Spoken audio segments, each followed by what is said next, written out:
Hi, everyone. Good evening, Social Change Warriors. Great to be back with you on another Thursday night of our episodes of Calling Out Corruption. So, welcome to everyone that's been joining us so far, and welcome to all of the newbies who have found us via either Instagram or Twitter, X, or your friends or your colleagues. Welcome to you as well, and welcome everybody on replay. I know the world is busy and it's a Thursday night, there's football on, so I completely understand that you might not want to be here live tonight, but that's why it's saved on replay for you in YouTube's library. So really great to be here tonight. Great to have you all. I had to do some, really tough thinking about this subject matter tonight because I wasn't sure if social change warriors should delve into the political arena. But you know what? Why the heck not? Because what we care about here at Social Change Warriors is we care about justice. We care about upholding the law. We care about women's rights. We care about everyone's rights to freedom and to justice and to being treated equally. So when a law is being broken, whether by just a civilian or it's being broken by a police officer or a member of government or the CEO of a company, we want you to know about it and we want to call it out. And if action's not being taken, then Social Change Warriors will broadcast about it. We will write about it. We will send letters. If we have to, we'll go on the street corner and we'll hold up signs the old school way. That's what they've been doing in Massachusetts because there has been so much corruption going on there. And I'll chat a little bit about that in a little while. But so we're glad to have you here. And I'm glad that I've decided to delve into the political pool a little bit tonight. And we're going to talk about Project 2025 and what that has been in the media. Both sides have been talking about it and arguing back and forth about it for the entire campaign. So I thought, why not teach fellow social change warriors and those of you that don't know anything about it more about, what does it stand for and why are we either concerned about it or why do we love it, right? So before we get into all that, last night we had our episode of the Angry Bitch Club, which is the Angry Bees on Wednesdays. And that's our night to focus on women empowerment, women's health, injustices to women, and we also honor victims and survivors of domestic violence. So that's on Wednesdays. If you ever want to join us, we're at 9:00 Eastern every Wednesday, unless there's something going on, and I'll always let you know if we have to reschedule. So I saw this today, or I guess it was yesterday already when I was on Twitter X. Someone had posted it, but there wasn't a credit, and my journalism, my undergrad's in journalism, so I really want to give credit where credit is due. But I thought this was, just a really beautiful poem, and because I do not need glasses to read, I need them to see the computer from a distance. I'm going to take them off and read it to you, but obviously you can read it for yourself too. But I will breathe. I will think of solutions. I will not let my worry control me. I will not let my stress break me. I will simply breathe and it will be okay because I don't quit.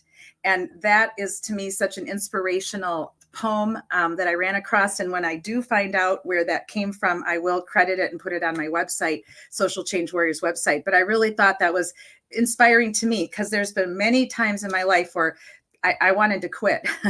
My job wasn't going well. Maybe the boss wasn't the best, or we didn't see eye to eye, or we just didn't click. Because it's gonna happen to you guys. You're gonna get jobs in your life. You may think I'm gonna be there forever. I'm gonna be there for 5 minutes or 20 minutes, or maybe I'll be there for 20 years. But you might not click with your supervisors. You might not click with the company. So just don't give up. And if you're a social change warrior, or if you are fighting for justice in your community or for someone that you love or care about, you're going to feel like giving up sometimes. It becomes overwhelming. You don't really feel like you're making any headway. You feel like you have all these great ideas and nobody agrees. You might be the only one that thinks it's a good idea. So you may have to adjust a little bit, walk it back and rethink it. And maybe it's a good idea, but it just needs some tweaking. So I just thought, this was a great way to start the show tonight. Never give up. I have some guests coming on tonight. They're coming on at different times sporadically to chat with me a little bit and tell me their opinion about Project 2025. Before I bring the first guest up, who is a dear friend of mine, we've known each other since 2016, and we went to University of Southern California together. We were both older adult students when we got our master's degree. I think I'm a little bit older than Robert, but I just want to mention something before I bring him up. This entire month on Wednesdays, we've been honoring the victims and survivors of domestic violence. So just wanted to call out that we're still in Breast Cancer Awareness Month. If there's anything you can do in your local counties, towns, cities to volunteer or to give back or to help with the research, definitely we are grateful for all the survivors, and we are incredibly sorry for you if you have lost a loved one due to breast cancer. And we hope that it continues to be more treatable and that the detection, ladies, don't forget to get the detection. It really, really can save your life. Sometimes it doesn't matter. You might have just had a mammogram and 2 months later diagnosed with breast cancer. It's a tricky, cancer is tricky. We all know this, and we've all known people, friends, family, loved ones, coworkers who have died from cancer. My father died of lymphoma cancer when he was 41, when I was 19. So my family experienced the grief and loss of cancer. So we do know that. And I'm sorry for all of you that have had to experience that, but grateful for the survivors that they made it, and all the education that's going on for breast cancer awareness. We are also in a month that I didn't know about, but Amber taught me about this last night. And thank you so much. Amber's in the chat tonight. She is a busy girl tonight, so she won't be joining us on the platform unless she decides to come on with her voice, which we'd love to have. We always love having Amber Kay. And she was telling me that this is also the month to honor those women and babies that were lost in the womb in a miscarriage. So I did not know that there was that was the month for that. And it's October is a good month for it because we also have the Domestic Violence Awareness Month. So next year, instead of just focusing in only on domestic violence, we're going to split up our month of October and give a little bit more attention to all three of these amazing causes, and I hope that you will too. So thanks again, Amber, for teaching me about that, and that was really, really awesome of you to do that. I also just wanted to prayers and nothing but great hugs and vibes to everybody that's gone through the hurricanes the past 2.5, 3 weeks, not to mention the ones that came in September and August. It's just been unbelievable in Florida and in the South this year in this hurricane season, and we're not out of it yet. So anything you can do there, even if it's $1, donate $1 to one of the hurricane funds, Helene or the most recent one, Milton, because if everybody does that, every little bit matters. So if you are struggling yourself right now, even $1 will matter, because if we all do it, it adds up. So there's just so much destruction, so many lives lost. It's just Mother Nature, boy, she can be wicked. She can be wicked. So we should invite Mother Nature to the Angry Bitch Club, because she has been angry this year. Tornadoes at the beginning of the season, fires out west, floods over in I think it was Brazil, and then many other countries. I could make a list and go on and on. It's scary what's happening right now, which is a nice bridge into Project 2025, because there's some departments that they want to just axe out, which I personally will tell you my opinion on that. And so will any of my guests that join us tonight. So I just wanted to shout out to any of the hurricane victims and survivors. So I'm going to bring Robert Sands up on the platform, my dear friend, Robert. Hi, Robert. Hey, Kat. How you doing? Oh my gosh, it's so good to see you, my friend. It's been too long. Likewise. Been way too long. We Thank you got to for arrange coming. something. Yes, I have missed you. So Robert and I, when I started Social Change Warriors, he was one of my first recruits. This was back in 2019. And we've done quite a bit of webinars together and video podcasting a little bit. So to all of you live stream world, Social Change Warriors is brand new, but we're not brand new. We actually have been around for a while, but we've been in our own little world. Basically, we were primarily working with social workers and creating trainings and doing a lot of webinars for social workers to train them in different fields that they work in, because social workers wear many, many hats. So Robert, introduce yourself. I'm going to let you tell the audience more about you and what you're up to these days. And you look fantastic, my friend. Oh, thank you. You're so nice. And by the way, I don't know if you're older than me, because I'm 58. So I'm a little older than you. We've had this discussion before. My audience knows I'm not shy of my age. I am proud of my age. I've made it to 61.75. Good. That's awesome. Okay. Yes. Your guests want to know about me. Well, first, as I just stated, I'm 58 years old. I'm a retired Marine, 28 years. I'm now working for the VA as a counselor. I've been doing that now for 5 years. A little bit over 5 years, actually. I volunteered for 2, so that'd be 7, but actually being paid for a little bit over 5. Good. I enjoy what I do. I enjoy helping those that are in need of help. I'm a firm believer that, if you ask the right person, you'll get the right kind of help. But if you don't ask, you'll never get the help that you need. So Absolutely. I'm a firm believer in what Kat is doing here and what she's talking about. And diving into politics, ooh, lady, you are dangerous. I am dangerous. You know me, Robert. I like to walk the thin line. I always have. I love it. It's great. You are out there, but hey, I'm gonna go on that journey with you. If we ever talk about the VA, remember, I am not a representative of the VA. Absolutely. So, that's anything right. that I say will be my opinion, not the VA's opinion. Just want to make sure. Absolutely. And everything I say is my opinion, unless I tell you that it's factual, that I have researched it, that it's been peer reviewed. And I always tag all the references on our decks that we put up for our visual learners. Because as you remember, Robert, I'm a visual learner. Mm-hmm. So I like to bring the slide decks up and just give you all a few pictures, a few words you can read on your own. And by the way, my website's being redone. My sister's helping me, but all of our slide decks will be available in print form on the website. So if any of you want to go back and look what we talked about, or if you need to, take a screenshot of something and share it with your friends and colleagues, thinking about making them into little pamphlets, like manuals that you can use, because I try to give you as much really interesting information as I can when we have these lives. And if that they would not be for sale. They would be simply given to you as a tool that you can take out into your communities after you've been to one of our lives, or if you've been on replay. So Amber K is with us tonight in the chat. She'll let us know. She has the link, so she can come up anytime. My other 2 social change warriors that are recently recruited, Ernie and Sarah, are not with us tonight. They both had prior commitments, but they've been fantastic in helping me out with getting these lives going and keeping our channel going. And we're trying to build a community, Robert. That's what we're trying to do. Hey, I'm on board. You already know that. Thank you. It's so great. It's just great to have you. So by the way, guys, Robert and I did a pre-recorded webinar on homeless veterans, and I'm going to try to convince him that we need to do that one live, because it's just great information for people to know and understand how many homeless veterans we have and why they're homeless and what is going on with getting them into transitional housing. And we can, we'll tweak our stats a little bit. We'll reference check our research, but that would be great to do that maybe after maybe in November before Veterans Day. That's when we did the live last year, was for Veterans Day. I'm all in.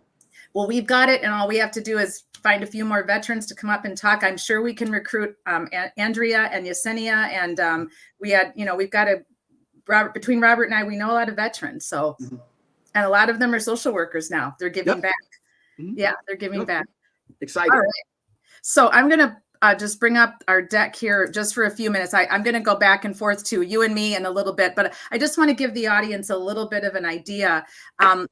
So Project 2025 is a brainchild of the Heritage Foundation. And by the way, this is a 2-part series. We're going to be back next Thursday. We're not getting to all this tonight. We're just going to scratch the surface, and we don't want to blow your minds too much, because it's a lot, and it's a lot to break down and talk about. So I just wanted everyone to know what it's about, because it's been in the media, it's been in the campaigns, it's been talked about in the debates, and a lot of people that I know are here in my neighborhoods, in both my cities, Madison and in Daytona Beach, don't really know that much about it. They just know it's conservative, and they say the liberals don't like it. Well, that's not good enough for me. I'm not going to the polls on that kind of information, right? So these are going to be our guests in the next 2 weeks. Hopefully Emma's going to join us next week. She's the creator of the Wisconsin Advance, and I would love to have her. She's got some conflicts going on, but we're crossing our fingers she'll be with us next week. Robert, I hope you can make it back.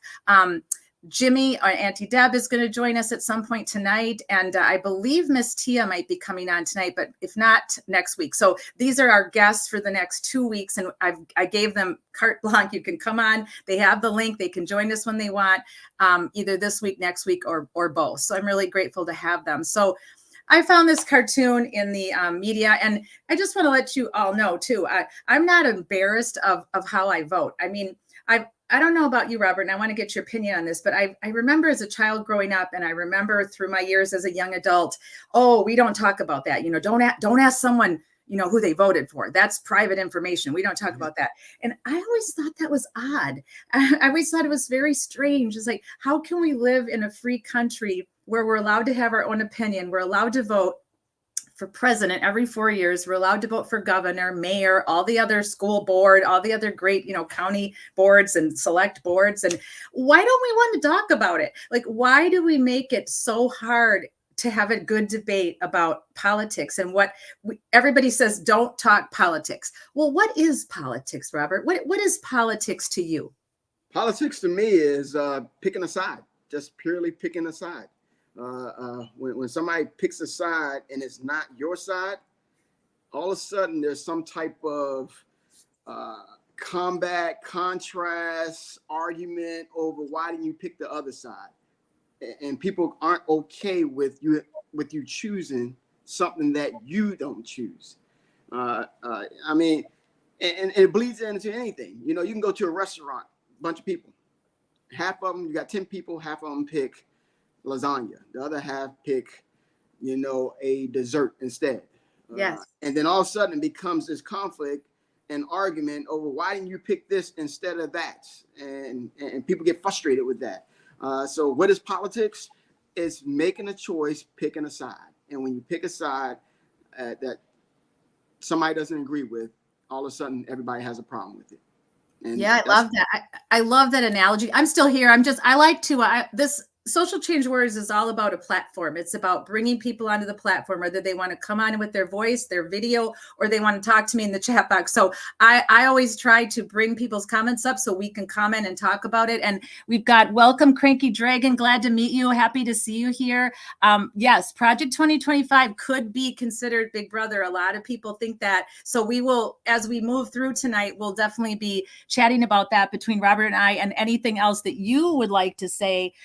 Please feel free to come on with your voice only if you would like to be anonymous, or in the chat box. And we're really happy to have you. And Amber, I just want to thank you again for being here tonight in the chat box. Thank you. Welcome, Robert. You both look amazing. Oh, she's so positive. I love her. So Amber has been with me now. We met Robert through the Karen Read trial. It's a trial we've been following. Have you heard of that one? Because you're still in West Virginia, right? Yes, still in West Virginia. So it's a trial that happened because John O'Keefe was killed on a very snowy night in Canton, Massachusetts, and he was found in the front yard of a fellow police officer's yard. So he was found the next morning by his girlfriend because he never came home from what was tagged, in my opinion, as an ex-police officer. I call it an after-bar party. So there were many of those going on when I was a police officer that we had to attend to at times on the UW campus. So I believe he went to this after bar party, and in my opinion, and after watching the trial, because they did arrest her, they charged her with murder. They charged her with purposely running over him, which they had no evidence for that, absolutely zero to take it to that level. Manslaughter, sure, maybe they had, enough evidence for that, but certainly not enough evidence to accuse her of purposely murdering him. No way, they didn't have that. But boy, did they stretch it, Robert. They stretched it. So if you're interested in true crime, go, and you can go on. Many YouTubers have streamed the trial. Some lawyers streamed the trial. I know you have so much free time, but it's what got me all jazzed up about live streaming. I'm going to be frank with you. I met some really amazing people, and I had already been following some other trials the last 4 to 5 years. And I was really, when you and I talked, I said, maybe we should try live streaming instead of just doing pre-recorded. So it's been in the back of my mind for several years. But when I started watching this Karen Read trial, and I was following along during the grand jury, I never thought it would get to a trial. I thought the grand jury would shut that thing down because there was just no way the evidence was supporting that he was hit by a car, number one, that she did it, number two, and his injuries actually support that he was beat up.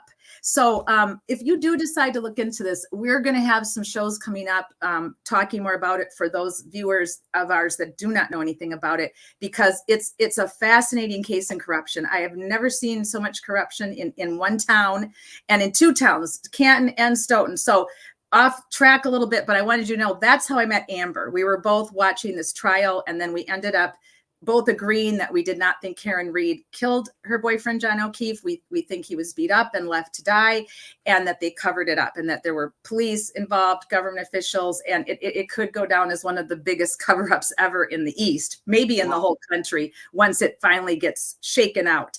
But that's how we met. And then I offered to meet her in Madison when I was in Madison, and we did a standout. We did the old school, hold up the signs, Karen Read, free Karen Read, justice for John O'Keefe. It felt really good. I've done these before, but not for a long time. So I love being on here and talking about justice for all, but being on a street corner and meeting people and telling them why we were there, it was super empowering. If you've never done it, audience, social change warriors, find a cause, go and protest. It's a peaceful protest. We're friendly, we're kind. We're just telling you what our cause is and why we want you to follow us, right? So that was pretty empowering. So that's how Amber and I met, and she's got a big opportunity. So she's working on, I think she wrote it up. I need the education. She said, I don't know enough about Project 25. None of us do. I mean, I had to really dig deep to get where I am tonight, to even, show you all what about Project 2025. So let me go back so I can see Robert. There you are. And I'll take myself back off, put my camera back on. So this was a cartoon I saw because, Trump and Vance keep telling us that they have nothing to do with this. They didn't help write it. They don't agree with a lot of it. But we all know that's not true. So helping write it, probably not. I doubt it. But definitely have something to do with it. Definitely know a lot of the players. I mean, many of the players in the Heritage Foundation and the authors of Project 2025. And I will provide you with the list next week. They know Trump. They were in his cabinet. They were in Washington, D.C. with him. So for him he's really just trying to separate himself from this, because the liberals, as he likes to call us, and all of us that are liberals, I have no problem telling you that I am. Most of you already know that, because I'm not shy talking about, who I vote for and why. And I like a good debate with my friends that are conservatives. There's nothing wrong with a good debate. There's nothing wrong with agreeing to disagree or having different paths to get somewhere. Because for the most part, when it comes to politics, that word that we said, what is politics? And you gave me a great answer, what it is to you. To me, it's government. It's making laws. It's passing laws. It's creating laws to protect the citizens, because we are the ones who need protection. The government is there to protect us and to build laws that will protect us from fraud, from crime, from terrible things happening to us that wouldn't necessarily happen if a law was in place. I mean, we need laws for very good reasons. Now, a lot of people, Big Brother, I feel ya, Cranky Dragon, I get it. But there are, as a former police officer, I can guarantee you there are some laws we absolutely have to have. And then, sure, there's some things we can loosen up. And that's mostly where the Democrats and Republicans get into the hay with it, right? They have a different way of getting to the town square, and the Democrats have an opposite way of getting there. But at the end of the day, all people are most people are good, and most people want to help each other and have a good country where we get along and we care about each other and we protect each other, and we all want to get to the town square. It's just, how do we get to the town square? And we have to do better, because right now we're both taking a long way to get there, and we're not even trying to meet in the middle. What do you think, Robert? I think that sounds wonderful. The challenge is getting people to agree for the final thought. Okay, we all want to get to town.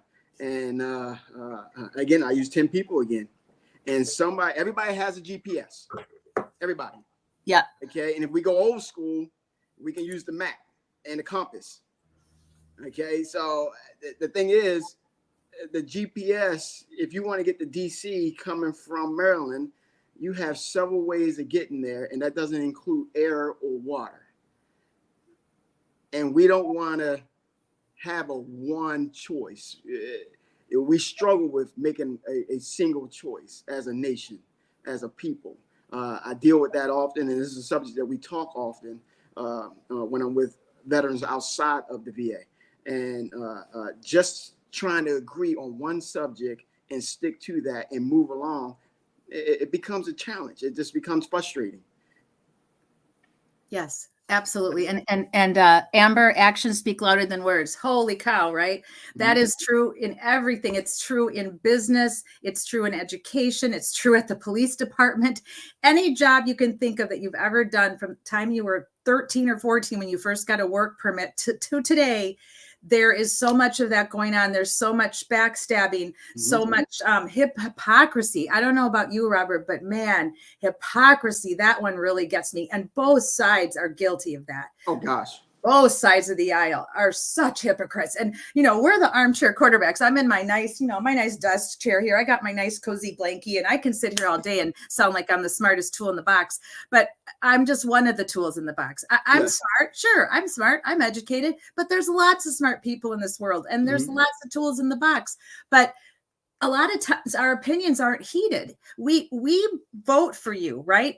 Robert, if you ran for mayor, if you ran for governor of West Virginia, man, I'm going to vote for you if I live there, because I think you're an amazing person, number one. And I vote about ethics. Like, I don't just vote on policy. I'm not a one policy voter either. And I also, one of my biggest things is ethics. Do I believe in the ethics of this person that's running for office? Do I feel that they have the right amount of ethics and empathy and compassion to be the leader of the free world? And so that's a lot of people, they just get it in their head that this has to be this way. And because the other candidate doesn't agree with it in that exact format, the other candidate might agree with it in a little bit of a workaround format, or God forbid the word compromise, right? Format. But if it's not in exactly the format, exactly the square that goes in the square, no, it has to fit perfect or I'm not voting for it. And that's really a problem. That's one of the biggest problems we have with voters. They're not taking the time to educate themselves enough. They get very stuck in their ways of thinking, whether they were raised that way, grew up in a household that way, or something happened to them that has caused them to feel this way about a certain one issue. It could be religion. Religion might be causing them. Okay, if that's that, then I am done. I will never vote for that party. I hate that party. It's just, there's so much division, Robert. What do you think? Oh, division. Oh, my gosh. You said so much division. I'm going to go back to something you said about the ethics. Nobody's talking ethics. Nobody. Ethics is not even on the table. That's not important to anybody. Living by what I say and actually seeing the product of what I say, whether it's good or bad. Right. Okay. I'm not saying that you always have to be good, but if you're going to say, I'm going to do this, then do it. Absolutely. Okay. If you believe a certain way, then live like you believe. Don't fill us with a bunch of nonsense. And then we got to decipher this and say, that's not what you're really saying. So, yeah, you're talking about agreeing. Well, let's agree on something simple, like ethics. Yeah. Like doing the right thing, like saying the right thing and then doing it, respecting people for who they are. I was watching one of my comedy shows about the news that I always do, because that's where I get my news at, because I'd rather have humor than be disgusted. And something that Trump did that people are finally getting an uproar about, and it was about the lights. Do you remember that? Yeah. That was very bright. Yeah. But the only people I see. Okay. And I'm like, really? That finally hurt you? Why did it take so long? So doing the right thing is not important anymore. Doing the right thing, saying the right thing, what we're trying to do, it's something that I do here in West Virginia. I volunteer to help the homeless. I know you do. You know my passion about that. Yes. So making sure they're fed, making sure they have clothes, and it's just once a week. I mean, once a month. That's it, once a month. But it makes a big difference both to them and to me. It humbles me, but it helps them. Okay. And I'm backing up what I say by what I do. I think Amber said it, show your actions. Yes. Show your actions. Okay. So that's where I stand with that. And the homeless is a big topic, and it's talked about in every election. It's talked about constantly in the news cycle. And it's just, I get really frustrated with people that they have stereotypes of who they think the homeless are, and it's not who they think they are. It's not the stereotype, and people do not want to take the time to educate themselves, or they just want to listen to whatever news station they're keyed into, and they're going to believe whatever they read on Facebook. People have to stop believing everything they read on social media. Sure, there's good things on social media. Absolutely, I would never argue that. But there's also a lot of BS and non-truths and manufactured nonsense. And by the time you get around to trying to fact check everything, it could be your double full-time job trying to fact check all the crap that is shared on social media nowadays. And so the homeless get this ridiculous bad rap. Many people are homeless because they have lost their jobs and they had no warning that it was coming, and they were literally one paycheck away from being homeless, and suddenly that paycheck is gone, and they don't have family, or maybe their family lives all the way across the country. The other issue is we have mental health crisis in this country. We have people that are having depression, massive depression issues that can roll in, that can be coexisting with other mental health crisis, and that in and of itself can cause you to lose your job, because you may not show up to work on time. You may be chronically late. You may have temper issues because you're not taking your medication for whatever you have been diagnosed for. Maybe you're undiagnosed because you don't have health insurance. You have no health insurance. You can't afford it. It's not offered where you work. Then you lose your job because of your current mental health crisis. And then your family or whoever you are relying on, sometimes they can't deal with it anymore. They can't handle it. So you're couch surfing. You know this, Robert, from working with the homeless and speaking with the homeless. So many that I met in Los Angeles when I volunteered at Skid Row, which is what they call it in Los Angeles, told me their stories and told me that it was just a domino effect. They weren't feeling right. They didn't have the proper health insurance, or the meds that they were given to try to help them with depression or anxiety or PTSD or bipolar weren't helping, or they were causing them miserable side effects, and they felt they couldn't tolerate it. Then the next domino falls. They are bothering the people they live with because of their mental health. They're scaring their roommates, or they're scaring their goodwill neighbors that took them in. So they're couch surfing. And then all of a sudden they run out of couches to sleep on. And now they're in the street. And once you're in the street, it is a very bad place to be, because now you have no access to doctor care. You are in the elements wherever you are, whether it be heat, rain, cold, snow. Now you're not having, nobody's checking up on you. You don't have a cell phone in most cases. So now you're really in a bad way. And we do not have enough shelters. And you can speak to that because we talked about that with the homeless veterans. And this becomes a topic in politics where we are empty promises. I'm going to clean up the homeless population. And Trump, this city is the worst city in America. He goes off on all these different cities talking about how bad their homeless population is. And you and I both know that's a bunch of crap. That is a complete false lie that is being spewed out there with so many people. Our homeless population has remained pretty stable through the last 10 years. Certain cities have spiked, certain cities have lowered, but we have a homeless population because we're not attending to prevention. All the signs, all the speeches, end homelessness. You can't end something if you don't know how to prevent it. You have to understand it. You have to understand, why are people ending up homeless? Why are they ending up couch surfing and in the street? Your turn. That was my rant. Well, I already shared it. I already shared what I felt. You know what I said. You know how I feel about it. So, hey, and I know we're talking about Project 2025, and I'm sorry, I had a phone call come in. Don't worry. No, you're okay. You're okay. Here's the deal, Robert. Everything about Project 2025 has to do with everything about politics. It has to do with everything about why the Democrats and the Republicans and independents get in this mix and this argument. It's everything to do with everything. It's to do with women's health, women's reproduction, weather, FEMA, housing, homelessness, budgets, care for the poor, Medicare, Medicaid. What am I missing? I mean, health insurance, right? I mean, it literally has to do with everything, and they have created this very conservative take on it that many Republicans won't sign on to or sign up to. So let's pop back over here, and we're gonna. So this is everything. Like I was just saying. Oh, I left off the EPA, didn't I? Yep.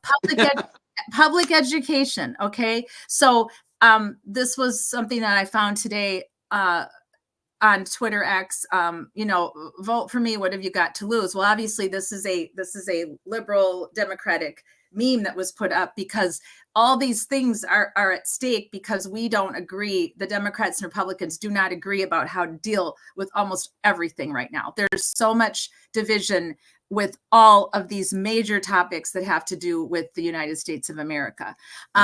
Now, here's the hypocrisy. Like I said, and I'll debate this all day long. I'm hoping next week, one of my friends who leans conservative has been an independent before, but has gone Republican, has never been in my camp. But we can talk. We can have discussions because he's smart and we can talk about things. But this is where I draw the line, is with this hypocrisy. And it's this was Trump in his own words, like people that are voting for former President Trump, and they have all these reasons, but when you try to confront them on reasons why I would not vote for him, they don't want to talk about it, or they tell you you're wrong, or fake news. It's one soundbite after other after other. But this is him in his own words. He had no problem being on video many times in his past when he was a younger man, when he was running his shows and firing people every week and being caught on hot mics. We know what he's been caught on hot mic saying. That's him in his own words. We're not making this up. This isn't fake news. Just because I'm a Democrat, I don't make things up. I either find it and continue to research until I can find the actual tape or when it was actually said. And sometimes people will admit they said these things. I mean, J.D. Vance has admitted some of the things he said 3, 4, 5 years ago that absolutely are in direct opposite of what he's standing on right now. So, and I'm sure that my Republican friends can come on next week and tell me things that Kamala has said 4 years ago that she's not standing on now. That's fine. We can talk about it. We can have a debate about it. But, this irritates me. He was actually called Republicans dumb. His own base right now. And this was back probably 20 years ago. I don't have the exact date, but I can get it for next week if people need me to. But we know he said it. It's on record. So here's some of the memes that were up the last few days from the Republican sites. I follow some people on Twitter X, and they follow me, and we debate and we talk, and sometimes it gets a little heated. And I've had, a lot of trolls too the last 3 months, but lower taxes. Well, we hear that all the time. But what exactly does that mean? Who are you lowering taxes for? And how are you going to do it? It can't be a concept of a plan, right? Secure the borders. Everybody wants the borders secure. Nobody's arguing about that. Nobody wants people to come to America unless they can become Americans. It's such fake news to accuse someone who is a liberal or a Democrat or an independent voter of not wanting secure borders, or of allowing everybody to come across from Mexico and they don't have to be a citizen. That's not true at all. There's just measures and processes that have to be part of it, because we are a country that likes to help others. We don't want to see people suffer. If they are oppressed, if they need refuge, we've always been the country of a safe haven.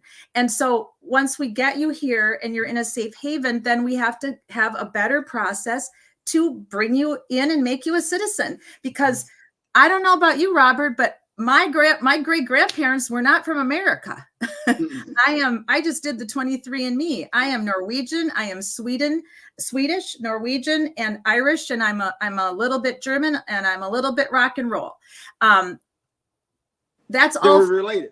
Yeah, that's all for my great grandparents. They weren't Americans. They came from another country. They went to Ellis Island. They filed their papers. They got jobs.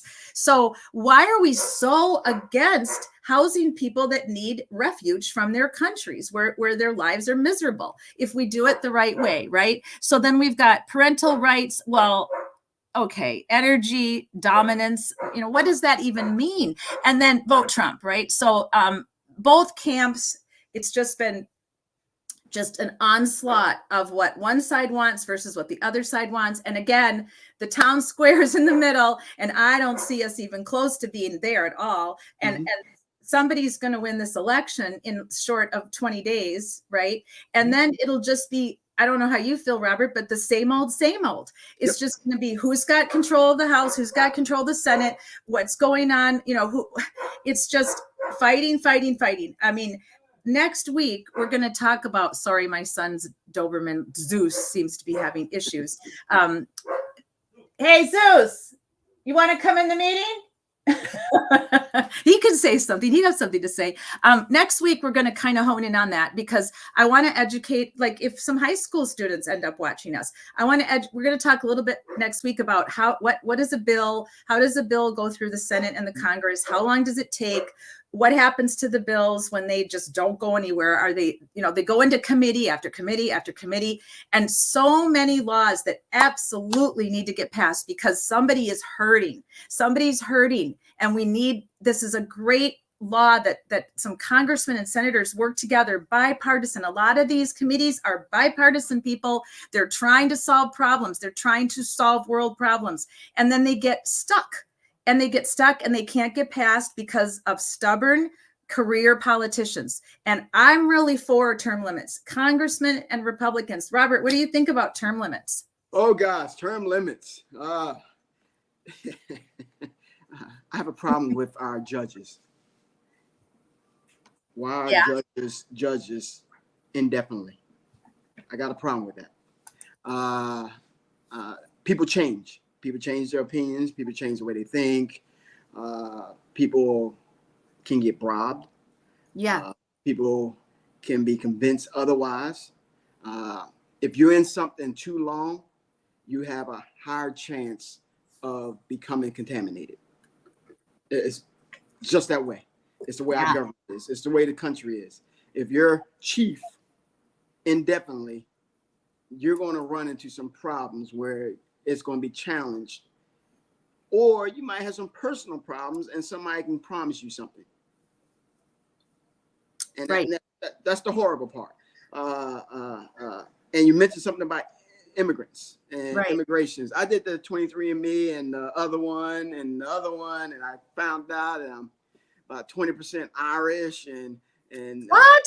Oh yeah, that's why I said we're related. So oh my gosh, you and I related. We go back. Hey, let's take a trip to Ireland. Yeah. we ran into some things. So with the immigration on the other side of that, it's two things that I have here with this. One is I think people are misinformed or underinformed. Now, you were talking about, what happens with a bill? Do you remember Schoolhouse Rock growing up? Yes, absolutely. And how much you learned from that, and how poignant it was as you got older. Mm-hmm. When you were younger, it was a cartoon. Yes. Okay? And you sang. Okay, you had a good time. Okay. But as you got older, you know how many times I reference Schoolhouse Rock when I'm doing counseling? Hey, we're going to sing next week. I've already got a video pulled up. I'm glad you read my mind, because we're going to sing, because I remember that so well from 4th and 5th grade. Don't ever remember learning about it much in high school or college, unless you took economics or you took some government-based class, right? And that's why I said we're misinformed. Yeah. Kids go to school, they learn what you tell them, but they don't learn how to think, and they don't learn how to really experience life. They're not prepared for finances in school. No. They're not prepared for how the government works, how the military works, how the police department works, how local officials work. Not educated on that. That's shined over. And now history is taking a back stage because they barely talk about history. Yeah. Yeah. Okay. And now here in Florida, they're trying to untalk about history. Yes. Yes. I'm getting close to protesting seriously if they do not reverse some of the nonsense that DeSantis is pulling here in Florida with not teaching our kids about what happened in the 60s with the Freedom Riders and the Civil Rights Movement. That's just utterly incorrigible. I can't even believe that is going on. It's so backwards. It's a whole nother episode, Robert. It's a whole nother episode. So the reason I grabbed this off today is because I'm really proud of these young people, whether they're voting for Trump or Harris. I'm proud of them that they want to be engaged, because we want our high school and college. They are the future. We're not going to be here forever. So we need the youngsters engaged. So I'm very proud of that. But what I'm concerned about is, they had all these "you're fired" posters up at his last rally. And so they're just focusing in on that, that whole aura of him being a TV star. And do they really understand what is going on? Has anybody given them any information that they haven't gotten either from their parents or from Trump himself, when he's up there lying 85% of the time, which is very disturbing? Is anybody offering them the fact check? And are they just in it for the glamour? Because Trump brings glamour. You cannot deny that. His rhetoric, his posturing, the way he makes fun of people, it's a whole different style of politics. It has nothing to do with the Republican Party. And most Republicans would agree with me. They would come on this platform and agree with me that this new style of politics and going to these rallies and actually literally calling people names for an hour. I mean, he literally has a name for every single person that he doesn't like. If he doesn't like you, you're either lying or you're crazy or you're a Pocahontas, or, God only knows what name he could come up with for me. I mean, it'd be interesting to know, but, it's just so against how we were brought up. Our generation, we were not brought up to bully. We were not brought up to call people names. It was considered the lowest form of behavior to call people bad names. And I'm extra sensitive to it as well, because I did get bullied as a kid. When you're the only redhead in your entire school, you're going to get teased as a kid, and it's hard to understand, because you are the one who looks a certain way, or acts a certain way, whether you have a hearing problem, or maybe you're disabled and you walk with crutches, or you're in a wheelchair, or you have red hair and freckles, or maybe you have some type of mole disorder. There was a girl in one of my classes. They teased her relentlessly because kids can be so mean, but we don't stand for that. We stand up against that. We tell our kids, no, we do not bully. We do not call people names. We do not make fun of people's, deficiencies. And Trump does the absolute opposite of that. So it concerns me that these youngsters that are in this poster are idolizing someone who makes fun of people, calls people names, but then tells me he wants to be my president. I have a huge ethics problem with that. And that takes me all the way back to the beginning when I said my number one is ethics. Are you an ethical person? And so I am concerned for the youth on the Republican Party side that are not realizing that not all candidates are who they say they are. They're a smoke and mirror of who they actually really are. But in Trump's case, he tells us who he is every day. We get to see every day who he really is. So it's difficult. I wanted to show that Cranky Dragon put up that he was being snarky, and I love that. Thank you, Cranky. You probably love Scottus making homelessness. I gotta get that thing out of my way because I can't see. Illegal, then sarcasm, of course.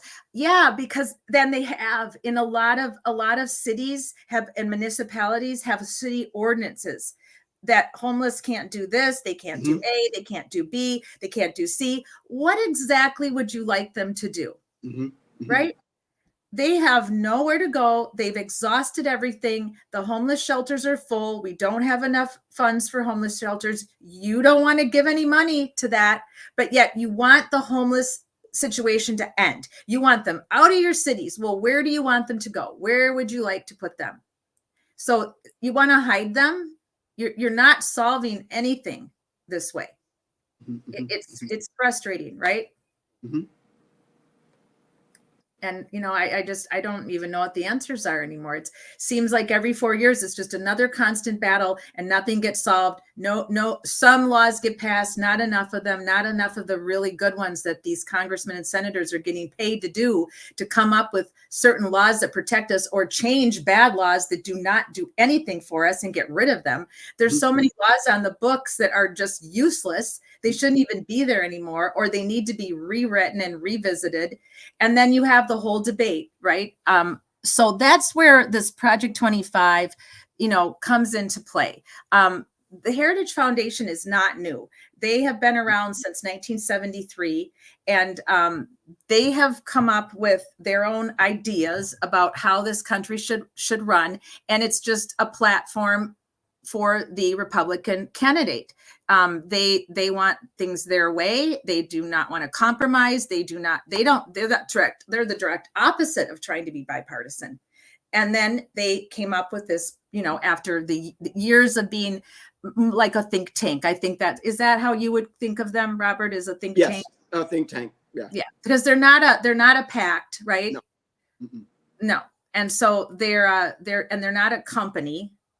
They're not a business. So they are a think tank. And so they've been thinking in their think tank since 1973, trying to come up with ways to turn us into more, as I think you said it, Cranky, somewhere back up there in the chat. And I'm so grateful to you for engaging with us and sharing. I'm going to catch up a little bit here in a minute with your comments so we can chit chat back and forth with you. I just want to get to a point where we're kind of stopped in the deck and Robert and I can just come on screen and chat with you. So this is what they call themselves, obviously a conservative think tank. And it's 100 different groups that have formed this Heritage Foundation, and they are considering it a presidential transition project. So it's the transition of power when the Democrats are not voted in and the Republicans are voted in. Right. Then we're going to turn everything around and hopefully for 8 years, but maybe 12. Is that even ever happened? Have we had 12 years in a row? I'm trying to think currently. I don't think so. So we're just constantly, it's like a seesaw, right? Democrats win, they do all the things they want to do. Republicans win, they cancel out everything the Democrats did, put in everything they want to do. And then we get in wars and battles. I'm simplifying it, obviously, but in these, like I said, all these different bills and laws go into these committees after committee after committee, and it's just maddening. And then we wonder why a lot of our senators and congressmen have a drinking problem, right? Which has been well known in the bars in Washington, D.C. I was there for 3 weeks once for a political think tank myself, a social workers boot camp for social workers who want to be in politics. And the bars are packed all around the Capitol because it's stressful being involved in government, being involved in politics, and going to the bar and having a drink or two. And they're all in there together. They're not fighting in there. No. They leave it, right? Right. They leave it. We all fight constantly. The public seems to be always at odds. But what they don't realize is that the congressmen and senators aren't always at odds. No. They can leave it at the table and then go hang out after work and not talk about it. And they don't hate each other. Right. So what we end up with after many years of them thinking in the think tank, and I'm simplifying all that, of course, but we end up with this 900-page playbook. And I am not exaggerating that. It's been uploaded, and you can read as much of it as you can stomach. Even if you love it, who wants to read 900 pages of something? But they have come up with it, 900 pages that they have worked on, and they published it last year in 2023. And they expect it to be implemented with President Trump because they believe that he is part of them and that he agrees with most of this 900 pages. He's now saying he doesn't. And who do you believe, right? It's really it's up to you. You have to read, you have to do as much research as you can, get on as many different sites as you can to read about it. But it's really something what they're trying to do. So one of the things that really stood out to me, because we'll talk more about other aspects of it. We're talking 900 pages here. We may have to cover this for 3 weeks. I don't know. Maybe right up to the election, we're going to have to cover it. They want to dramatically defund the FEMA, which is our Federal Emergency Management Association, and also the National Oceanic and Atmospheric Administration. Now, I don't know how you feel about that, but they want to leave it to the states. And obviously, I'm going to tell you, I don't agree with that at all. I mean, some things cannot be just left to the states. That's why we have a federal government. That's why we have people that are trained, that take, many classes and much training to be able to work on a level that is above the level of state employees, because some of these things are just that important and they need that level of job training and education. And we need specific support for federal emergency management. Do we really want every state just deciding how they handle emergencies? One state says we're going to handle it this way, and then another state may do more or less. So what then? People that don't agree with how their state's handling emergencies, people start moving? Because I don't want to live in this state where they're going to let me die, where there's no control, there's no checks and balances. What's your thought on that, Robert? I think it's horrible. Okay. My wife works for FEMA, and of course, they hear about this stuff that's coming, or that may be coming. And my thoughts on it: if we have states running and answering to some of the challenges with bad weather, I'm just thinking, I'm talking slow because I really want this to sink in. You realize how many lives additionally we're going to lose? Think about what the federal government's doing and how they respond. Sometimes it's very timely, sometimes it's not. Yeah. Okay. Sometimes it's the worst case scenario, sometimes it's the best case scenario, but it's still federally funded. If it was just state by itself with the money they have coming in, they would not be able to handle tragedy to tragedy to tragedy. They just couldn't handle it financially. So that means financially, that's going to, put a lot of hardship on your police department, your fire department, your emergency services, your hospitals. Where are they going to get that support from? Because now they're not going to have the National Guard coming in. Right. Okay. They're not going to have any active duty military coming in to assist. Right. Think about all the trucks that came in from all the other states just to Florida in the last week. That's what I was going to say. They came from all other states, all these electricity companies and electric trucks. And I mean, they were parked out here at the racetrack, not far here in Volusia County at the Daytona 500. I couldn't even count them. There were so many staging. There's so much more involved. It's like they want so much to have less government control, that they're not thinking past, their hand, because there's so much more involved in things that the government does need to have some hand in. And I'm okay with states having, I'm not saying government everything. No, nobody is really. Most people don't feel that way. Most people are okay with the states having a say in certain things, because we are the United States of America after all, right? But this is constant harping for less government. Well, what's your real reason for that? What is your real problem? I have never heard anybody actually explain to me what is their problem with the government handling certain things, especially emergency control and the federal management and the National Oceanic Atmosphere, especially after we've watched all these hurricanes come into Florida and Louisiana, Texas, North Carolina, South Carolina. Tell me what your problem is with government. What's your problem with it? Ask 100 people, you're going to get 100 different answers. You're not going to get one answer. You're just not. Everybody thinks the government controls everything. Not true. Okay. Then the other side of that is, the state can handle it. Can it really handle it? I don't think so. They tried that before and it didn't work. And I saw somebody posting here right now, having lived in 4 different states is like 4 different countries in each state. And I agree with that. And Right. that's with federal assistance. Now, take away that federal assistance. What do you think you're going to get after that? Yeah. If you already have craziness going on in the 4 different places, imagine how much worse it would be without federal aid. Yes, yes, absolutely. And I love this, Auntie, I don't know, I love this. The government is telling local governments to cut overtime, but require overtime. Mhm. Now, if that's not an oxymoron, right? And I agree with you completely. Like they forced overtime on us constantly when I was a police officer. It was mandatory overtime constantly. And unless you could give it away, they didn't care if your son was getting married. They didn't care if your kid was playing in the national championship. If you couldn't find someone to take your overtime, you were SOL, you missed out on your family. And it was just constant forced overtime. And then you've got, in my opinion, what's going on in this country, and we could do a whole show on this. I feel there's a lot of illegal overtime. I don't know what you think, Robert. Oh, yes. Oh, yes. Expected work after your regular work hours. Right. Expected. Salaried positions. Yes. People that are in salaried positions are getting screwed so often. And who's the gatekeeper for that?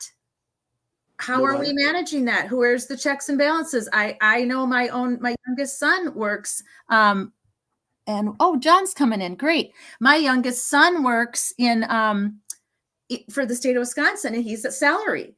And he's constantly working overtime that he's not getting paid for. Well, then they'll say, oh, well, his salary covers all that. You know it doesn't. You absolutely know it doesn't. That's completely false. And it's just not true. So thank you, Auntie, I don't know, for bringing up that important point. I appreciate that. Amber's got something to shout out at us. I'll bring you up here in a second, John.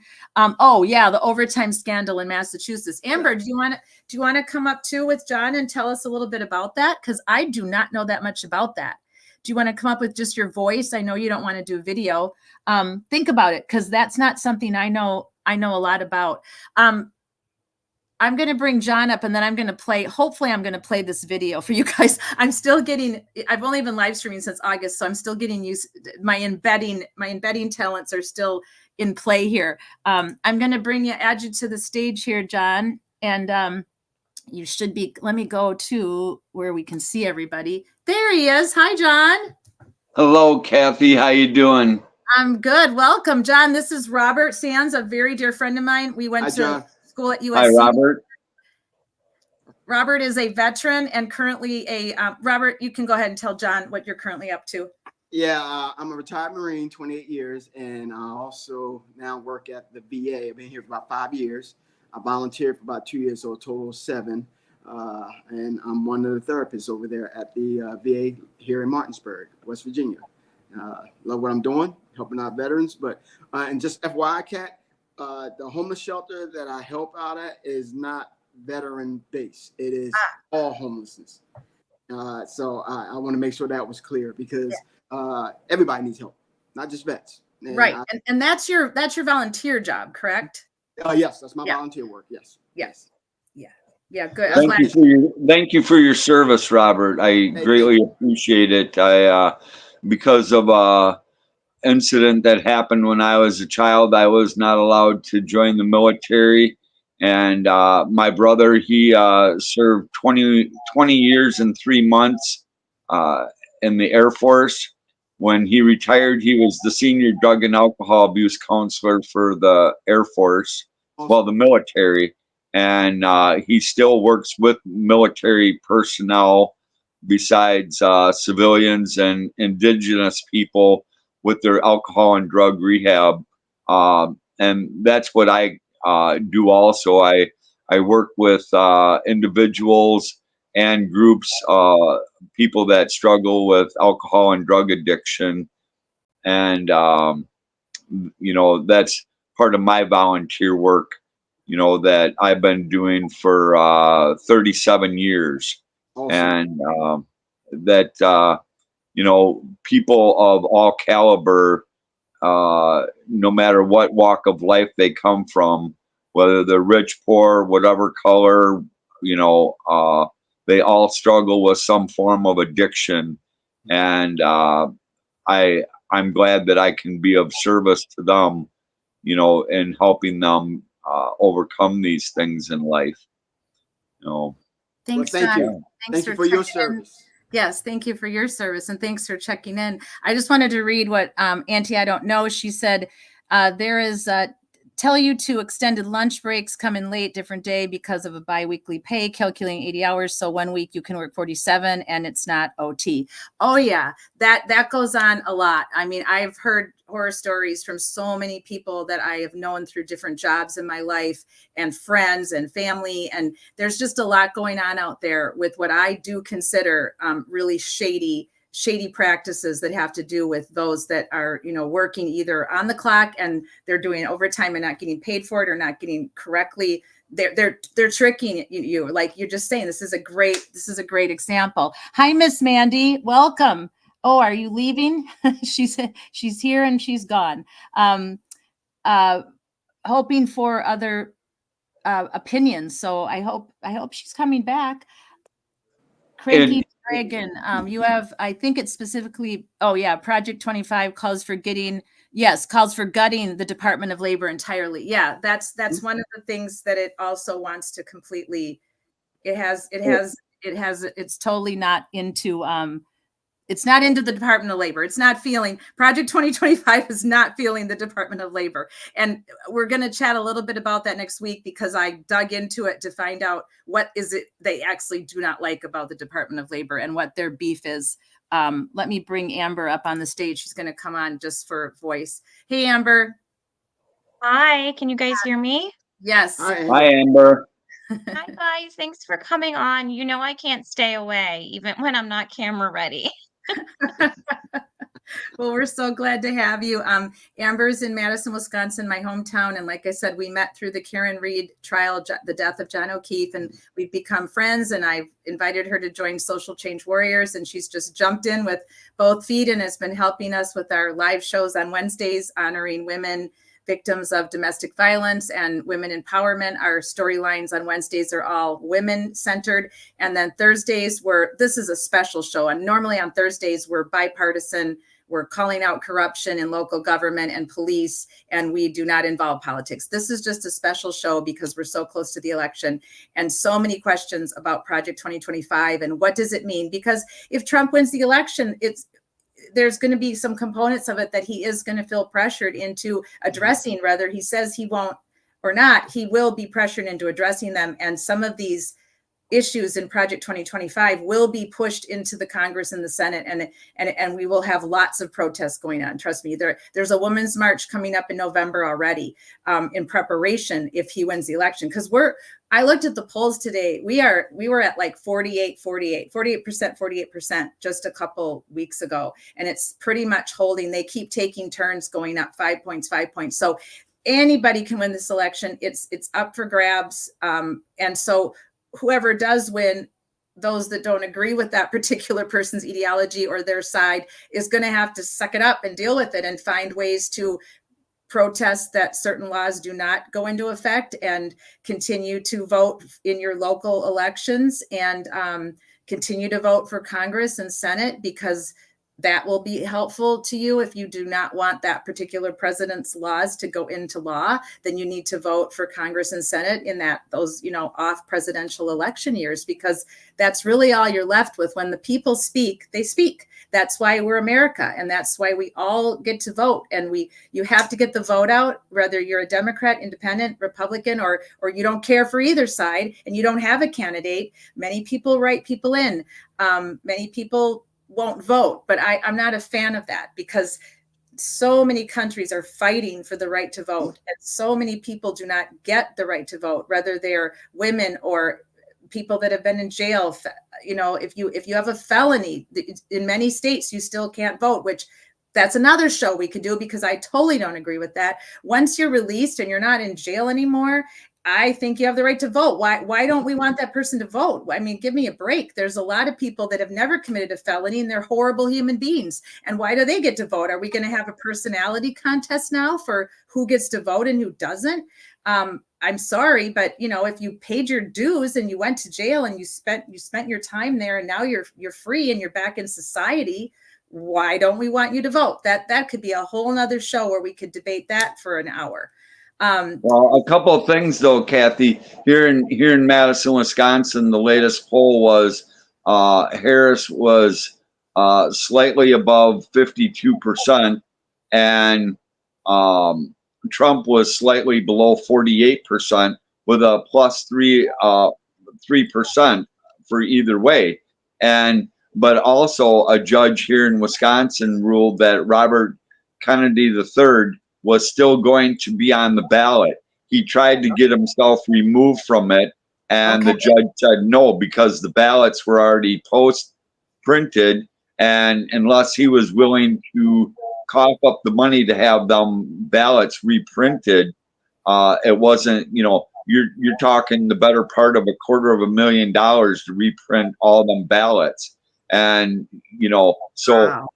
Kennedy had the opportunity to remove himself if he was willing to cough up that money, and Listen, I would have given him a Sharpie and said, mark it off. Like, it's really not that hard.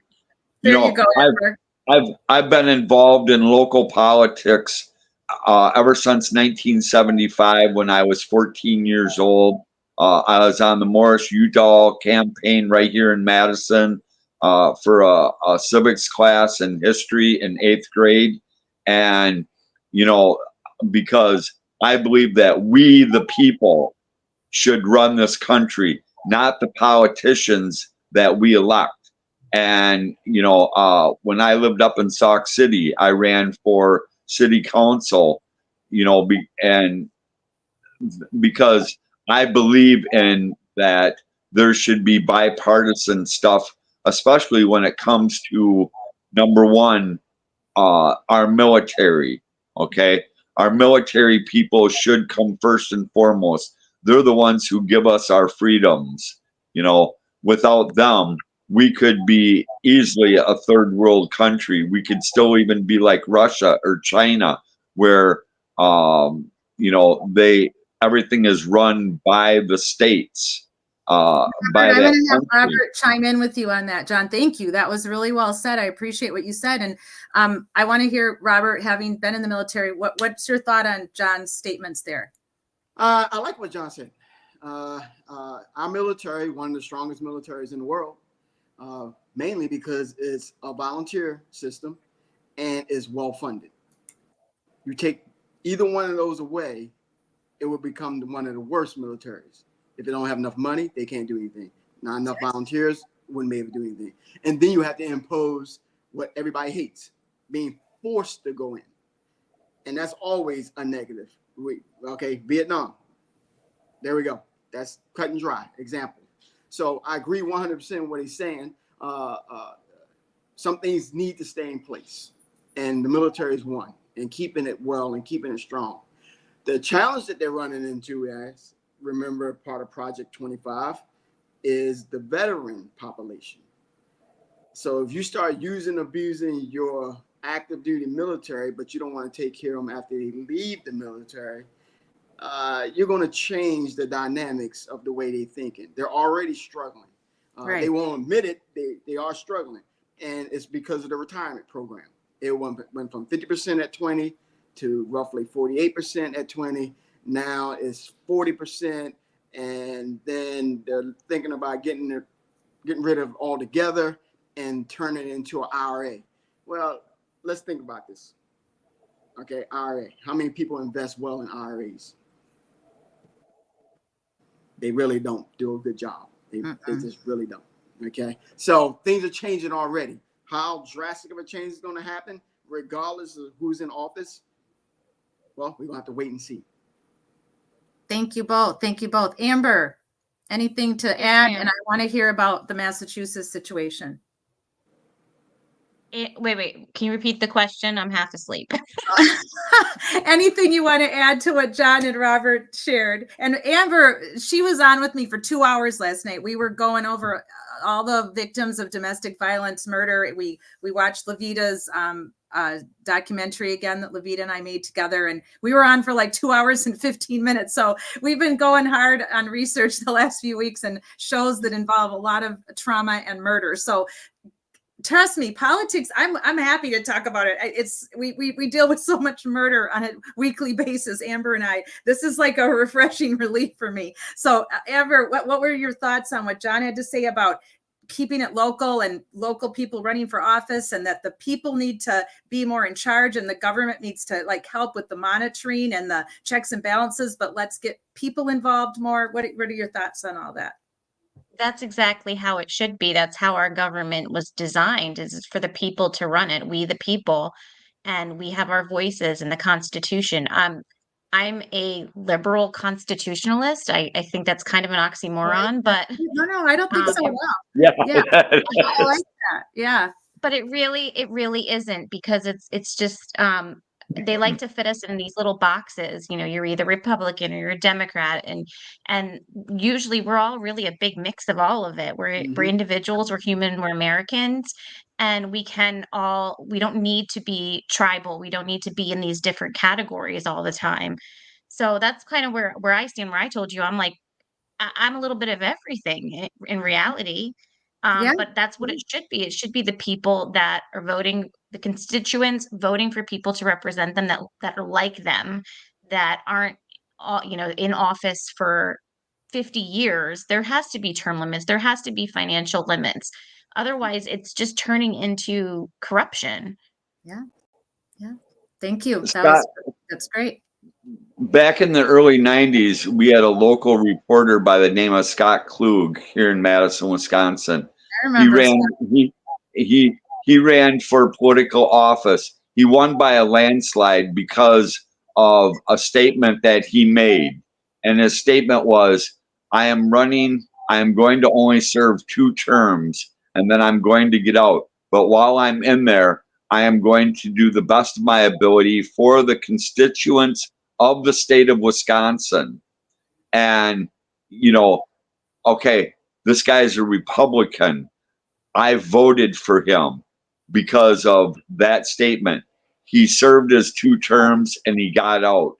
And You who voted replaced him? on ethics, John. I don't know if you watched the beginning of the show, and maybe you can watch it on replay later, but I'm going to circle right back to that, because that was the very first thing I said when I brought Robert on. We were talking about what is politics. People say it all the time. I don't want to talk about politics. Don't bring up politics.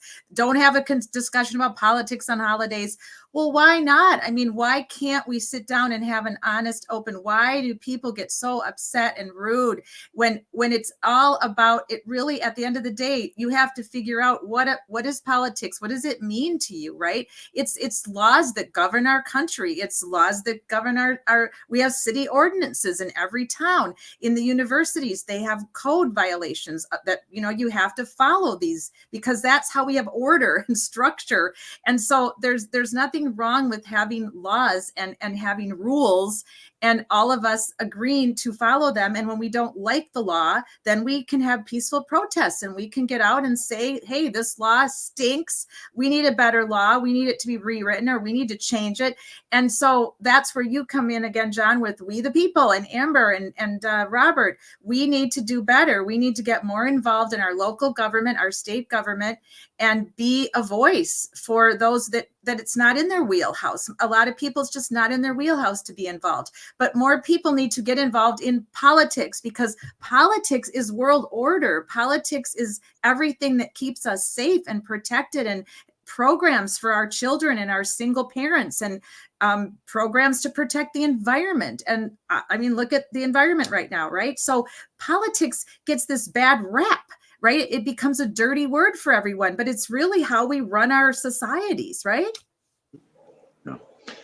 Well, the thing about politics is that if you start at the top of the chalkboard and you write politics, then all of a sudden you start making all these lines that run into, all right, first of all, in the very center underneath politics should be We the People, then all the lines of, okay, we need to take care of our military, we need to take care of this program, we need to take care of that program, we need to take care of that program. And that's why I've always said, we the people need to be in control of our politicians. And if they don't agree with what we're doing, then we need, or if we don't agree with what they're doing, we need to get rid of them and replace them with people who will do what we want. And there was a discussion I just saw on Facebook earlier today about how the Democrats, the Democrats and the Republicans actually flipped sides. It was the Republicans who wanted to end slavery, and the Democrats wanted to keep it in the South, during the Civil War. Well, Abraham Lincoln was a Republican. He created the income tax, and ever since then, taxes have gone up. So Republicans kind of got a bad rap for that. I don't blame them, but we needed to pay for the Civil. We needed to pay for the Civil War. We could have a whole show on that too, John, because tags are different, right? Who was the Republican? What was the Democrat? It doesn't have the same meaning that has today. It's like the Urban Dictionary. We keep adding different definitions and we keep adding new words. So we'd have to go back. We could have a whole show on that too. And that's what I'm getting at is that we, the people, need to be in control of our politicians and what they're doing. And, it's like that old Facebook post. Politicians should wear coats like NASCAR drivers. Who's funding them? Where are they getting all this money? Because some of them come in broke and they leave multimillionaires. Where'd they get all this money from? And no term limits. So they just keep getting elected because they're in their niche and they keep convincing their little base that they're doing right by them when a lot of them aren't always doing anything.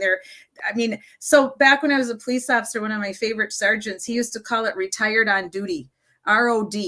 That once you've worked for so long in a certain job, it becomes so old hat to you. You become so complacent and you're just kind of like a robot because you're just trying to get to the end. You've got like 2 years before retirement and you're just done. You're sick of your job. You're sick of your coworkers. You're sick of your bosses and you're just retired on duty. And that is what's going on in Congress and Senate. They are there too long. They don't have any fresh ideas. We need more youth in Congress and Senate. We can't. When I had Rita on the show a couple weeks ago, Amber will remember, Rita is an amazing woman. If you get a chance, go back and watch our 2 shows with Rita. She was on a Wednesday, I think both Wednesday nights on our Angry Bitch Club, because Rita is fed up. She is fed up with the Canton, Massachusetts government. She's fed up with the select board. They're so shady. They are so corrupt. And this is probably going on in a lot of other states, but no one's calling them out. Nothing is happening in those particular cities. John O'Keefe had the audacity to get murdered and put on the front lawn of a coworker of his. And then this case has blown up now and has shining a light on all the other corruption. There's been 3-4 other deaths in that community between Canton and Stoughton, and none of them have any explanation. Nobody's in jail yet. There's 4 people dead and nobody's in jail, ranging over the last 4 years in one tiny area. Canton and Stoughton are like shouting distance to each other. So the corruption there is rampant right now with the police chief, the police officers, the Massachusetts State Police, yes, District Attorney, the governor. It's just unbelievable. And slowly but surely now the FBI is involved. You can't write a movie like this. You cannot make a movie about what has gone on in Massachusetts in the last 4 years. So Amber, there's my little bridge. Tell us what you wanted to say when you were nice enough to come on your night off.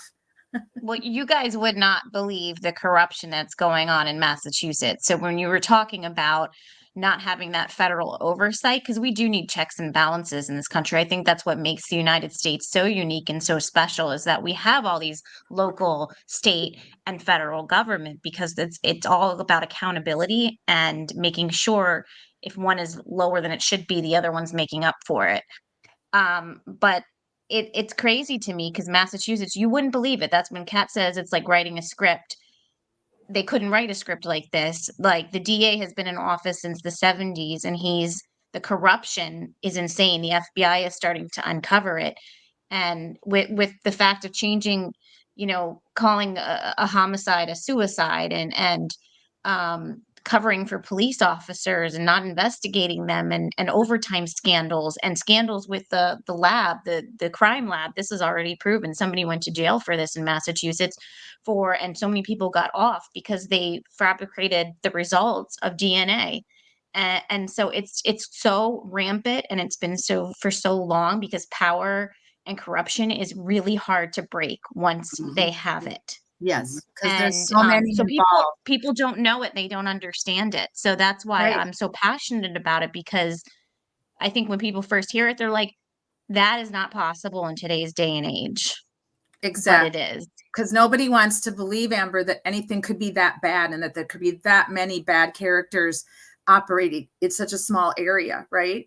I'm going to try to play this video for you guys. I don't know if I can get it to go or not. I have it embedded, so we're going to find out. But I may have to go back to the actual link. I don't know if it's going to let me do it or not. It took me back to the other slide, so it might not. I might have to go back and let me see if I can. I might have to go back and pull it up in the actual. Amber, you know how to do this better than I do. Oh, okay. I can pull it up. Hold on. Give me a second. Thank you. So You're we're just welcome. going to take a break for a minute. I'm just going to catch up with the chat a little bit here. Thank you, everybody. You're having this lively chat, and I want you to know that I really respect that you want to have your say and you want it, but we have to continue with the show. So it's hard to go back and forth. What I like to do is when Pat, the I'm show's- sorry to interrupt. Which video yes. is it that you're talking Oh, about? I'm sorry. Let me go back. I actually had off it. So it's I just want to make sure I grab the right one. yeah, it's I don't. Oh, let me I see it. It's slide 18. Yep, I'm pulling it up. Thank you. I'm going to go through the chat when we are done here tonight, and then I'm going to share all of your comments at the top of the hour next week, because I really want you all to have a platform. You all have important things to say, whether you are leaning more right or conservative or left, liberal, or you're a nice little independent who really wants to get along with everybody and make peace.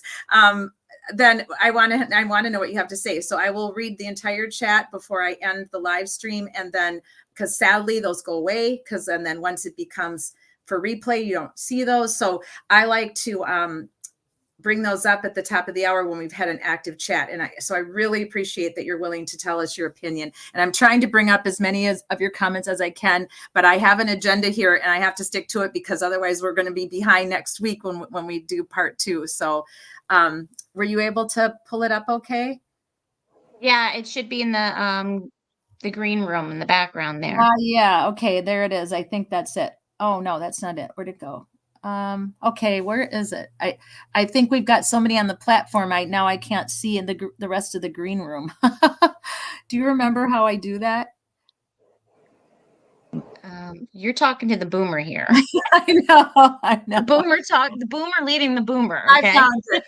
Okay. So I found this young woman. She's amazing. I invited her on the show. I'm sure she's getting so many invites. I haven't heard from her yet. I'm still crossing my fingers she might come on next week. But boy, does she do a great job of explaining of explaining Project 2025.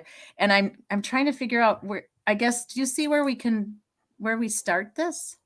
Are you ready? I just have to hit play. Oh yeah, I just couldn't see it. Yeah, let's go. Let's listen. I'm gonna. What is everybody it? mute. Who wrote it? Where did it come from? The entire far right blueprint is 920 pages and 30 chapters. You're not going to read all that. I don't expect you to. And if you haven't even heard of Project 2025, that's okay too. But you do need to know what's in it, because it's pretty terrifying. Think a playbook for Handmaid's Tale, essentially turning the US into Gilead. I've looked for some good, easy explanations of Project 2025, and there really aren't that many. This is going to be the most comprehensive and simple explanation of 2025 that you're going to get. So background, Project 2025 dates back to 1973. That's when the Heritage Foundation, a very powerful conservative think tank based in Washington, D.C., was founded. They are the writers and the architects of Project 2025. And their main mission and goal is to move America to a more far-right Christian nationalist state. It originally came to prominence when they wrote their first manifesto in 1981 titled A Mandate for Leadership. And get this, those very same policies were the ones that were used and implemented in the Reagan administration. Seriously, around 60% of the 2,000 proposals written in the manifesto were implemented by Reagan. So now they're back again with a new edition, and this new edition is known as Project 2025. And it's supposed to provide guidance for the Don or whoever becomes the next Republican president. And these 900 pages and 30 chapters were written by professors, doctors, scientists, lawyers, scholars on each subject. And they've divided Project 2025 into 4 main pillars. The first is policy, which is this big book. The second is personnel. They're creating this huge conservative database, think LinkedIn, but for DJT loyalists. The third pillar is training. They set up this online educational system called the Presidential Administration Academy, where they teach their views and ideology in a course. And the fourth is called Playbook, which is an action game designed for how they're going to get everything done. Now let's get into some of the very concerning things on their wish list for DJT's second term. Starting off strong on pages 450 to 503, they're calling for a complete ban on abortions. Not very shocking. Page 319, they're saying the Department of Education should be eliminated. And in addition to calling for its elimination, they state that any school that requires a vaccine or mask mandate will not receive federal funding. Page 482, eliminate the Head Start program. Page 675, calling for the elimination of NOAA and the National Weather Service. Because these organizations, and I quote, have become one of the main drivers of climate change alarm industry and as such is harmful to the future U.S. prosperity. Page 133, they call for the complete dismantling of the Department of Homeland Security. In addition, they argue for the elimination of the FBI along with the Department of Justice. Page 5, they call for a complete ban on corn, writing that corn should be outlawed, the people who produce and distribute it should be imprisoned, and anyone else who participates or facilitates it should be registered. Page 104, reverse policies that allow transgender individuals to serve in the military. Gender dysmorphia is incompatible with the demands of the military service, and the use of public monies for transgender surgeries or to facilitate abortion for service members should be ended. And there's so much more, including the possibility of ending birthright citizenship, banning African American and gender studies in all levels of education, calling for an ending of any DEI programs, getting rid of gay marriage, ending the Affordable Care Act. And it also calls for the mass deportation of immigrants and proposes a plan to round up illegal migrants and lock them up and put them in camps.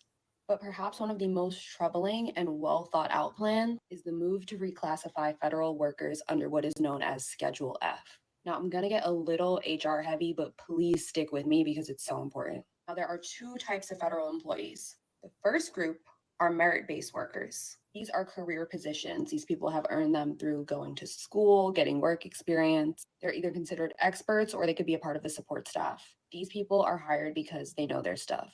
Think an engineer at NASA or a scientist at the FDA. And their federal jobs have protections. Now, the other class are at-will or appointed workers. These employees tend to serve at the pleasure of the president or the administration, which basically means they can be fired or replaced at any time.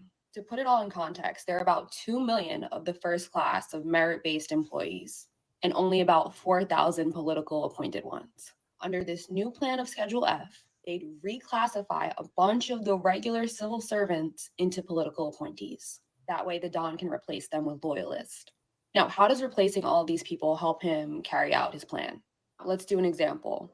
Under Schedule F, DJT could take a scientist at the FDA, fire him, and then replace him with, let's say, a scientist who wouldn't give clearance to birth control or the abortion pill, therefore making it illegal and inaccessible without having to go through the courts, without having to go through Congress. By the way, they specifically lay this out in the plan in the 900 pages. Now, remember what I said about the whole conservative LinkedIn? That's the database they're going to use to fill these positions. A bunch of unqualified loyalists. And in October of 2020, actually, DJT tried to do this. He tried to implement Schedule F. He signed it into order, but then he lost in November. And the whole thing was pretty much a secret, but Biden then immediately repealed it. But if he wins this time, they say it'll be one of the first acts of his presidency. Now, the Don has come out and said he doesn't know anything about this Project 2025 and has been trying to distance himself from it.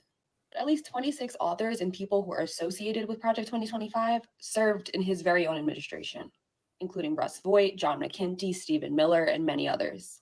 Also, his own platform, Agenda 47, just sounds like a SparkNotes version of Project 2025.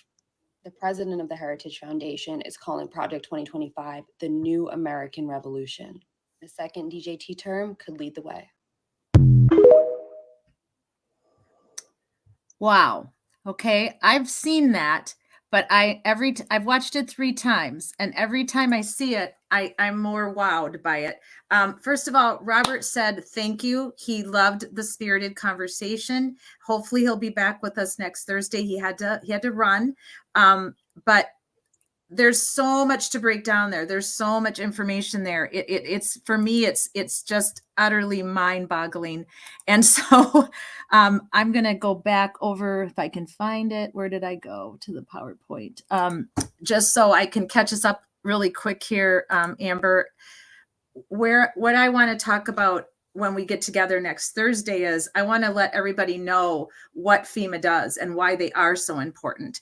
And we're going to go over a little bit about what Project 20, like she was saying, she went over it so quickly, and there's so much that Project 2025 wants to dismantle or completely eliminate. It's literally mind-boggling. So I want people to understand why FEMA is so important and what they do. And so we're going to talk about that. I want people to understand why NOAA is so important and what they do. And she gave a great example, and it rolls me back to the beginning when I said some of these federal jobs, they require extra training. They require PhDs, master's degrees, lots of training that other jobs do not. And that's why we have levels of jobs. That's why we have levels of salaries. That's why people go to school to learn and to educate themselves to be at a level that they want to be at. And it's not for everyone, no, but for those that it is for, that's what these jobs, that's who these jobs employ. And we need these positions, and we need them for the safety of our entire country. And so she gave a great example of how Project 2025 would make more political jobs that answer only to that particular party, which again completely negates the whole we the people. So we'll go over more about NOAA, because a lot of people don't really understand what they do. They watch the Weather Channel. A lot of people are addicted to the Weather Channel, but they don't really understand. Yes, I am too, John. You know me. I'm addicted to weather. I'm just like my mother. But they don't know how many people work there and what their jobs are and what they're trained to do and how they can help save our lives when we have these weather events. So I'm going to give you there's been some interesting polls that were taken around the country, and I'm going to give you the results of these polls that our own Americans took and voted on and told us about what they care about in the weather and who they listen to and where they get their weather. And then I have a few more videos to show you that I think you're really going to like. And then we're going to talk about how Project 2025 wants to get rid of the flood insurance program. Let's tell that to my neighborhood, because last night after the Angry Bitch Club, I showed my audience pictures of my neighborhood. I have 5 neighbors who have furniture all on the street right now.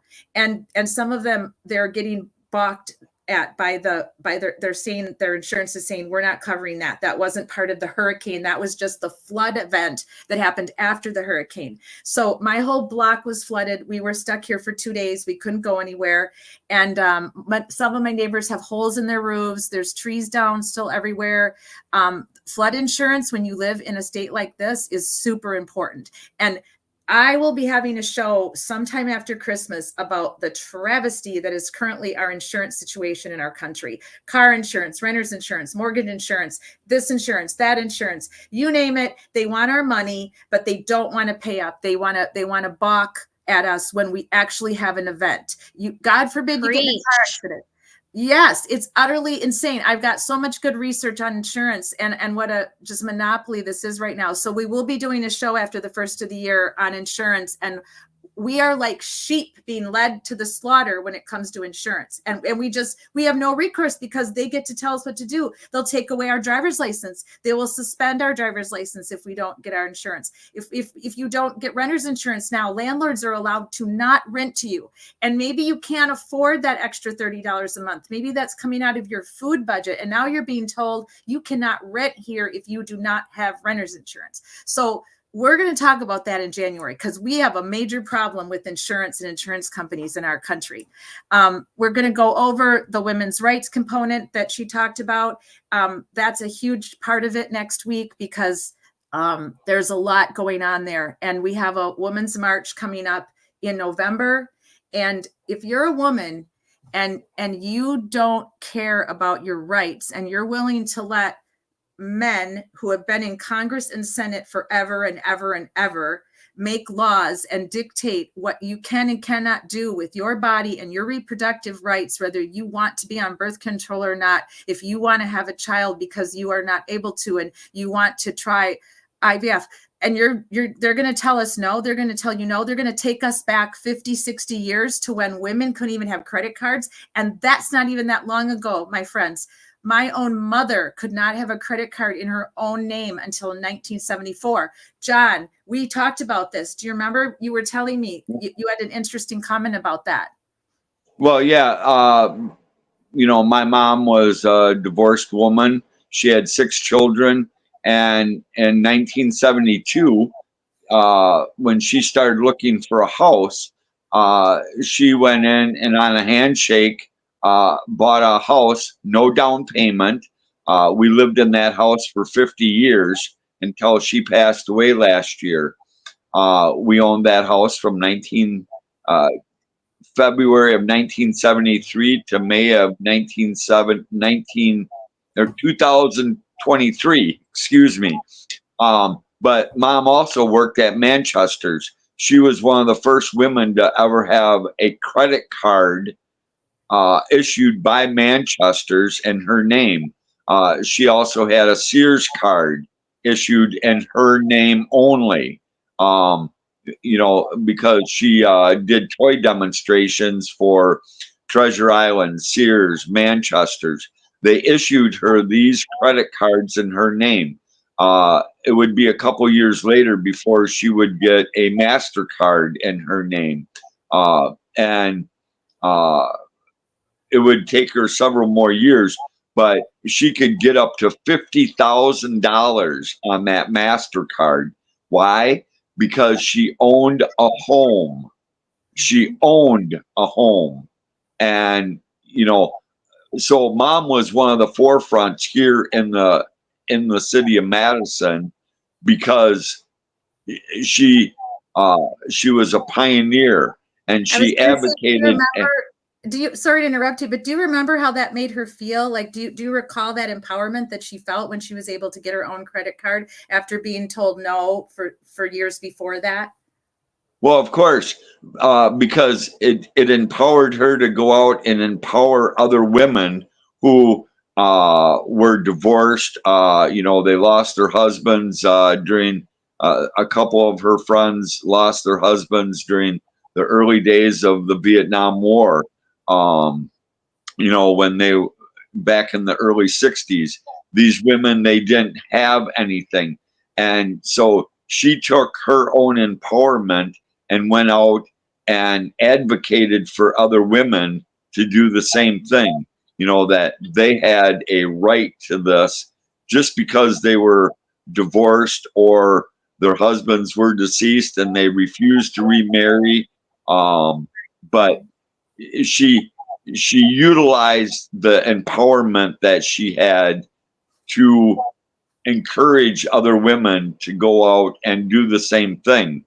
And a lot of her friends, they went out and they did these things. These were lifelong friends of hers, and it was kind of sad when mom died. She didn't want any of the hoopla because a lot of people to this very day still don't know that mom is really dead, because she didn't want an obituary. She didn't want a funeral. And I run into these people and they say, "How's your mom?" And I say, "Well, she died a year and a half ago." And then they're sorry to hear that. And that's okay, but that's the way mom wanted it. She didn't want, and she didn't want what? Yeah. Thank you for sharing. I didn't know what a pioneer your mom was, and I'd love to hear more about her. We can chat. I'd love to hear if you have any more stories that align, but I have to move us through because I promised I would finish on time tonight. I tend to go over, which most of my friends and family know that I can do that. But I just went through what we're going to discuss next Thursday, and we're hopefully have a few more people come back that were here tonight, and a couple others that weren't here tonight that will join us. And we're hoping to continue, a very spirited discussion about some of the dangers that a lot of people see with Project 2025.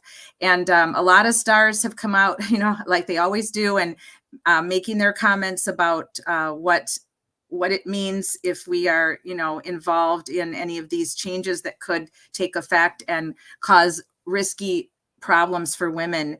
And that's the last thing we need is more risk for women who are childbearing years. I really thought this was interesting. I'm trying to get there we go. Sometimes I cannot get those to drop off. I liked this one. This is a woman who's been doing a lot of sign holding on in a street corner. And I can't recall right now what city she's in, but she's been very busy on social media. Wanting a child born is pro-birth, wanting a child fed, housed, educated with parents who earn a living wage is pro-life. And, the abortion topic is something nobody ever wants to talk about, because it's a lose-lose situation. Because in my opinion, nobody wants anyone to feel they have to have an abortion. Nobody wants that. Everybody wants women to take birth control. We want men to use birth control. Why is it always on the woman? Why is it always our problem and our fault if we get pregnant? It's everybody's problem. It's everybody's issue. If you have a child, if you get pregnant and you weren't planning it, and or you have complications medically and something has to be you have to take care of your body, or you'll die in childbirth. There's so many cases where women are dying in childbirth now because they are not able to get help that they need to end the pregnancy, because to save the life of the mother. It's a tough subject, but nobody is for abortion. I wish people would understand that it's maddening trying to talk to somebody who thinks that calls you a baby killer. I mean, those are strong words, and that is, I'm sure they can justify it, right? Why they think that. There's a difference between pro-abortion and pro-choice. From my standpoint is obviously I don't agree with abortion. However, I more believe that the government shouldn't be making those decisions or be involved in a woman's body and her life, the decision she's making with her doctor and her family, because you don't know the situation. You know there, and it's none of your business. It's none of the government's business. No man's business, and that's more important. I would much rather we focus on prevention, like you said, education, letting people know about all the different options. But like the sign says, if you're going to be, pro-birth, then how many of the children that are up for adoption are you adopting? Because a lot of the people I know that are anti-choice, Right. basically they don't live that. They don't live what they preach. Right. They have no and I agree with you on all your bullet points, Amber, because looking at it from a men's perspective, who am I to tell a woman what she can and cannot do with her body, first and foremost? Okay. And and Kathy can attest to this. You can go all the way back to the early days of me being on Facebook, that a man does not have a right to tell a woman, what she can and cannot do with their body. And just because of my political and religious beliefs does not override the rights of a woman, and so and this is an internal struggle with me, and I have to remind myself, I am not the one in control. And these political people, it's okay until it happens to them. And then they go screaming, oh my God, I have to send my granddaughter to Mexico to have an abortion in a third world country, but maybe I can fly down the specialist who will do it, and take care of this situation for a week. They have the power and the money to do that. People here in America, they'll go back to back alley abortions where doctors who have been banned from practicing medical are going to be doing these, and thousands of hundreds of thousands of women will die because of this. And Very well you said. know, This was a something I saw that someone shared on their page on the Twitter X, and I saw it on Instagram as well. I thought this was very poignant and very strong. There is a term for living creatures who are not permitted to control their own reproduction. That term is livestock, and that should make you feel something, right? And I want to end with that tonight because it's very poignant, and so much of Project 2025 is trying to take women back way before women's rights, way before we had the right to have a credit card, way before we had the right to vote. And we can't allow that because we can't go backwards. We cannot go backwards with women's rights. We already had enough of a struggle for all my grandmother's life, most of my mom's life. And even now, many women are struggling. Women of color are struggling even more than white women are because they're still getting paid extremely less, and Latino women are getting paid less than African American women.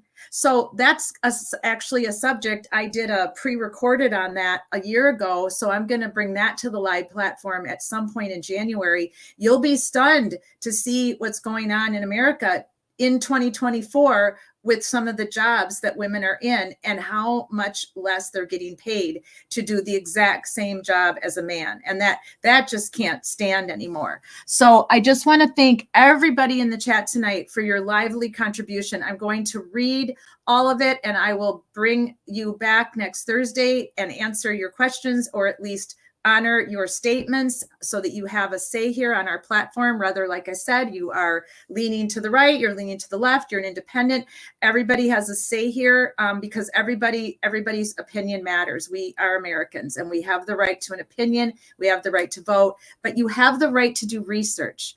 Please, if anything you remember from our discussion tonight with this excellent panel is that you have the right to do research. You can do it. You just take the time, take away 5 or 10 minutes that you spent on social media or that maybe you spent doing anything else. And if you're going to be active in politics, and if you're going to be active on social media, make sure you're sharing something that's truthful.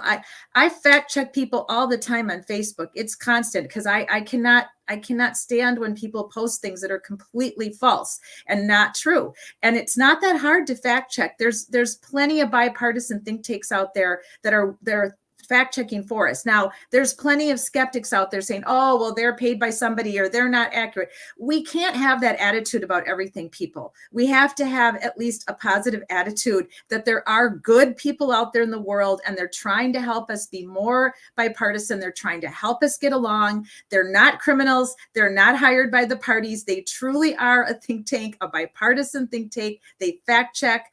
They get the statistics, they find the numbers, everything is recorded in this day and age. Everything is in writing. So you have to have some faith, okay? You can't completely go all negative and believe that everybody on the other side is lying to you. Everybody on the other side is hiring people to lie to you. Then this side thinks everybody on that side is lying to them. It's horrible and it's ridiculous. We still have plenty of people that want to get along, that want to have more bipartisan discussions, that want term limits on Senate and Congress so that we don't have the same old every 4 years, the constant bickering, the constant arguing, name calling, hate rhetoric. We cannot continue with that in the future. When we're all said and gone, me and John, we're in our 60s now, Amber's in her 40s, it has to be better. We have to keep fighting to make it better for our grandchildren, our children, because we owe that to our country and to everybody that's been involved in our government and involved in trying to make the world a better place. People that volunteer every day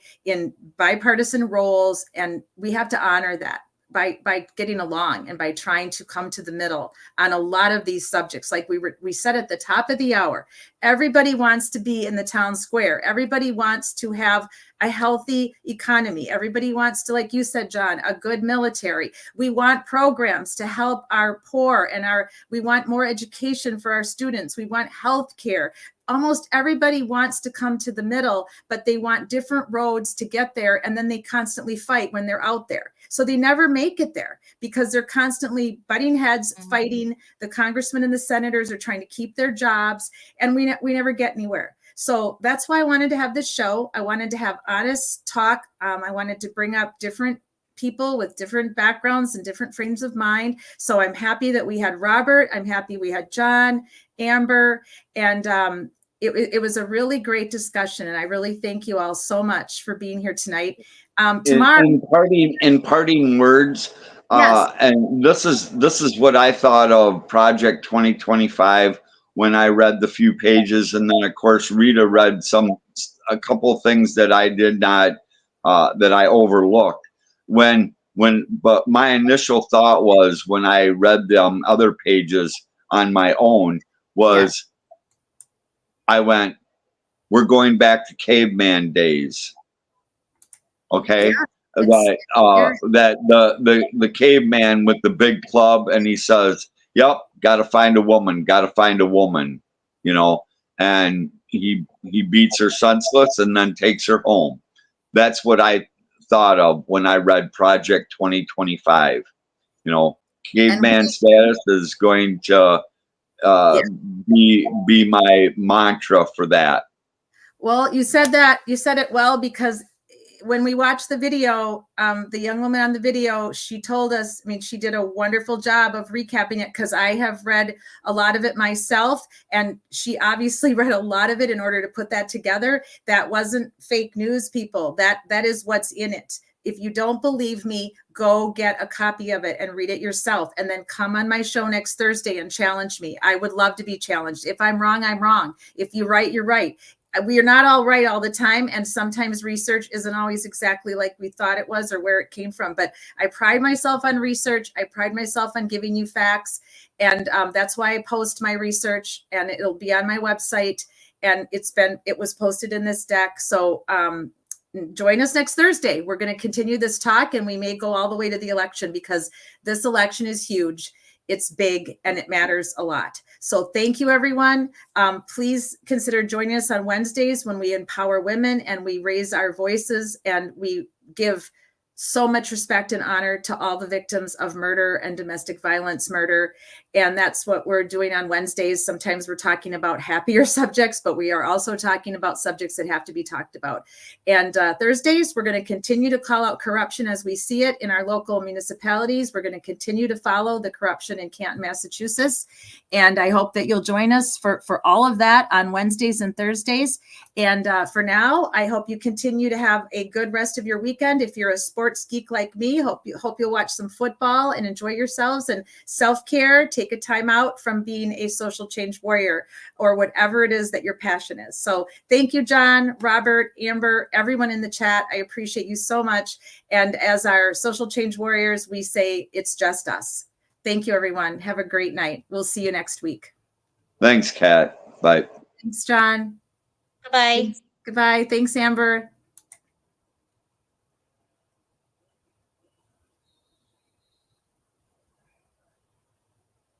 Okay, we're out. Whew. That was a lot.